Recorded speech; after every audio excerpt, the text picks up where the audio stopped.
Deuxième conférence successive, donc Dr Roselyne Combe qui est avec moi, qui va nous parler de MED13L, de la base de données Genida, et qui est neuropédiatre. Donc on reste dans la continuité de la neuropédiatrie, centre de référence déficience intellectuelle à Lille.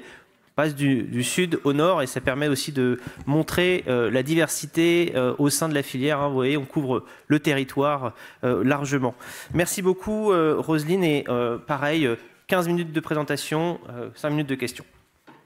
Bonjour, je remercie l'équipe d'avoir sélectionné ma présentation. Moi, je vais parler syndrome MED13L et Genida.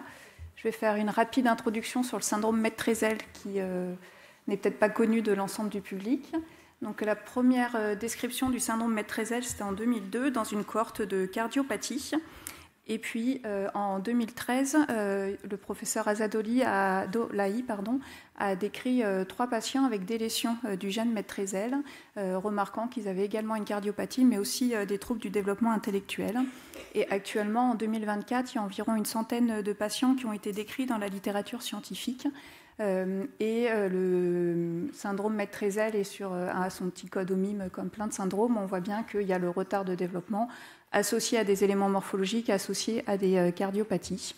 Récemment, il y a un Gene Review en avril 2025 qui a été publié. Gene Review, c'est donc une base de données qui reprend les syndromes de manière très globale en refaisant le point sur la littérature. Et la plus grande série a été publiée par mon collègue, le Dr Small, qui travaille comme biologiste moléculaire à Lille. Et on retrouve à peu près les mêmes profils, c'est-à-dire un retard initial de développement avec un retard de marche et de langage chez tous ces patients qui évoluent vers une déficience intellectuelle légère, souvent modérée à sévère, mais certains patients ont une déficience intellectuelle uniquement légère.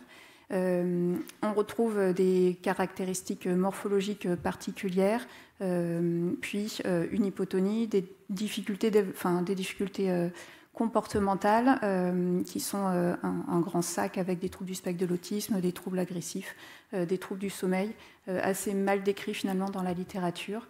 Et de manière plus anecdotique, en tout cas, sur ce qui est décrit, finalement des anomalies visuelles et des cardiopathies qui s'avèrent très peu fréquentes, finalement, à moins de 23%. La cohorte Genida, je ne sais pas si vous connaissez ou pas ce site. Alors actuellement, il est en maintenance. Donc là, si vous tapez le code, vous n'aurez pas accès à cette page d'introduction. En tout cas, c'est un site européen porté par l'INSERM, dont il existe un questionnaire traduit en 8 langues. Les données sont complètement anonymisées et notamment, les parents n'ont pas besoin, c'est les familles qui remplissent ou les aidants, et ils n'ont pas besoin de remplir les données génétiques. Le formulaire, il est très exhaustif, c'est le point fort et le point faible, parce que ça peut être assez laborieux pour les familles de remplir à peu près une cinquantaine de questions, avec à la fois des questions ouvertes et à la fois des questions plus fermées et des QCM. Il y a certaines cohortes, on va dire, très actives dans Genida. Donc, MED13L, c'est la sixième cohorte, et depuis 2-3 ans, il y a pas mal d'articles sur cette question de qu'est-ce que peut apporter ce projet participatif européen pour mieux comprendre les symptômes des familles. En 2019, suite à la publication par mon collègue, le Dr Small, il a été contacté pour analyser la cohorte Genida, ce qu'on a accepté dans le service, et rapidement, avec l'intermédiaire de l'association MED13L, avec qui on a beaucoup de liens à Lille, on les a sollicités pour effectivement qu'ils remplissent ce questionnaire pour faire avancer, ce qui explique qu'on ait autant de participation française dans cette cohorte, et qu'il y a le petit bond après la journée des familles en 2019, parce qu'elles nous ont vraiment beaucoup aidés dans cette problématique. Une fois qu'on a eu accès aux données, on a été un petit peu surpris parce que finalement, ce qui était mis au premier plan par la famille, ce n'était pas exactement ce qui est mis au premier plan sur le plan scientifique. Ici, on voyait en premier problème annoncé, c'était les problèmes de vision qui sont sixième à peine à 30% et uniquement un strabisme dans la littérature scientifique. Les problèmes comportementaux sont un peu, on va dire, mélangés dans pas mal d'items sur le questionnaire Genida. Les problèmes musculo-squelettiques qui paraissent aussi au premier plan sont quasiment pas notés dans la littérature scientifique. Donc finalement, une fois qu'on a eu ces données, la question qu'on s'est posée, c'est est-ce que ce sont les mêmes patients qui ont rempli le questionnaire Génida et qui sont décrits dans la littérature scientifique. Quelle est finalement cette base? Et où sont les symptômes qui sont décrits par les familles? Est-ce qu'ils ont été négligés? Est-ce qu'ils ne sont pas décrits?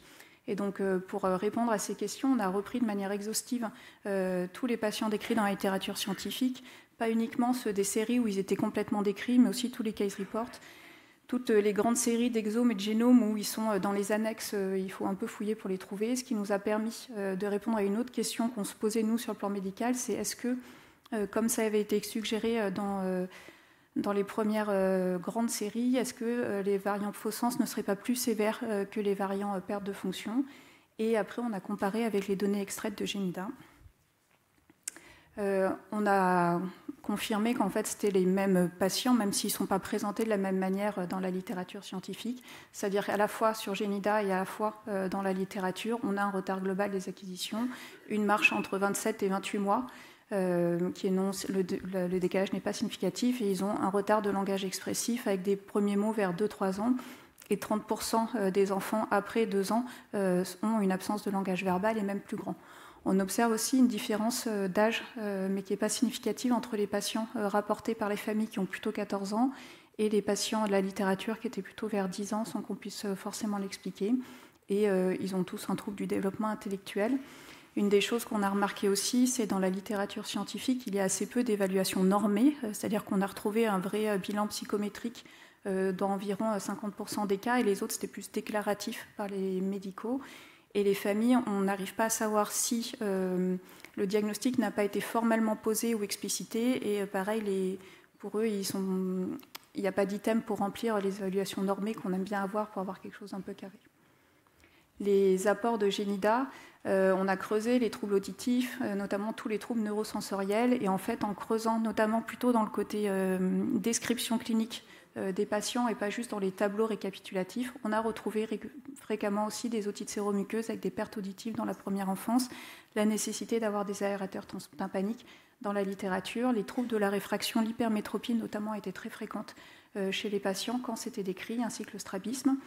Et on a retrouvé fréquemment décrits des pieds-varus, des anomalies des extrémités, notamment des pieds, qui étaient décrits par les familles, les flat feet, les pieds plats, les pieds-varus, et dans la littérature.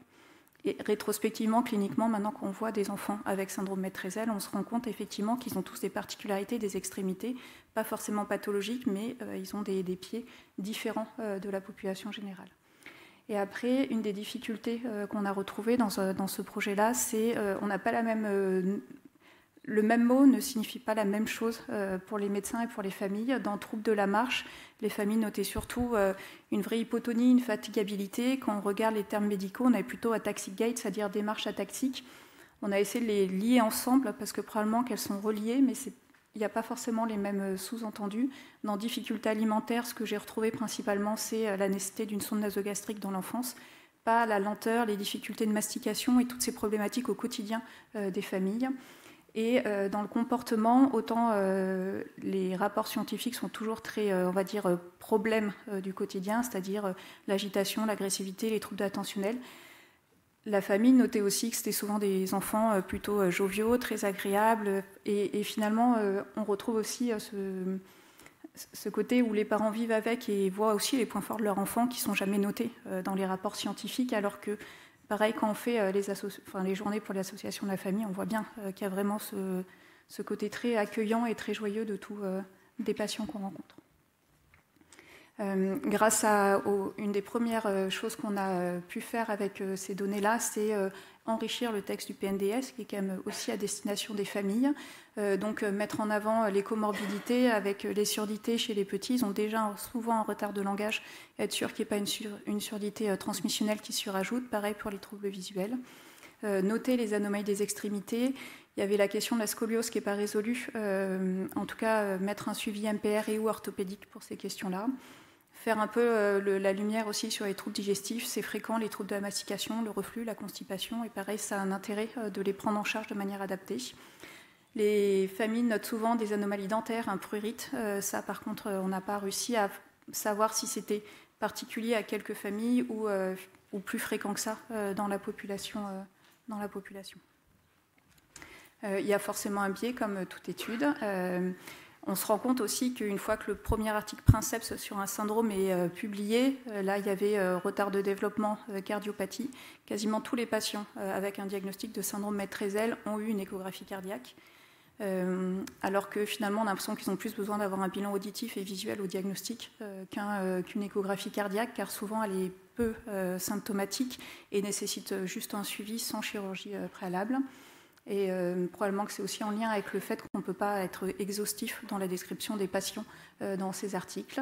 Et l'autre chose, c'est qu'on a du mal à savoir, et on voit une différence entre ce que nous, on a colligé comme données et le Gene Review. C'est certaines personnes pensent que si ce n'est pas noté, c'est absent. Nous, on ne sait pas si c'est absent ou non recherché. Et donc, ça fait finalement qu'il y a une différence dans les chiffres finaux. C'est-à-dire qu'il y a le même nombre de patients porteurs, mais pas le même nombre de patients global. Et donc, en tout cas, pour moi, ça m'a apporté vraiment un regard plus large sur le syndrome Maître-Ezel au quotidien et comment on peut aider au mieux les familles pour la suite. Et ça fait réfléchir à cette idée de pouvoir homogénéiser certains termes médicaux que les familles se saisissent de manière différente. Je remercie Pauline Burger, qui était une des responsables de Genida, parce qu'elle a quand même beaucoup contribué à cette étude et à relancer les familles. Toutes les familles qui ont complété le questionnaire Genida. Et donc l'association Maître-Ezel, à la fois pour leur implication dans Genida et la publication du PNDS. Elles l'ont relu, elles ont vraiment été très riches en enseignements sur ce qui leur pose des problèmes et ce qui peuvent les aider. Et bien sûr, Thomas Moll et Jamal Gomid, qui font partie avec moi du Centre de référence déficience intellectuelle de causes rares. Je vous remercie de votre attention.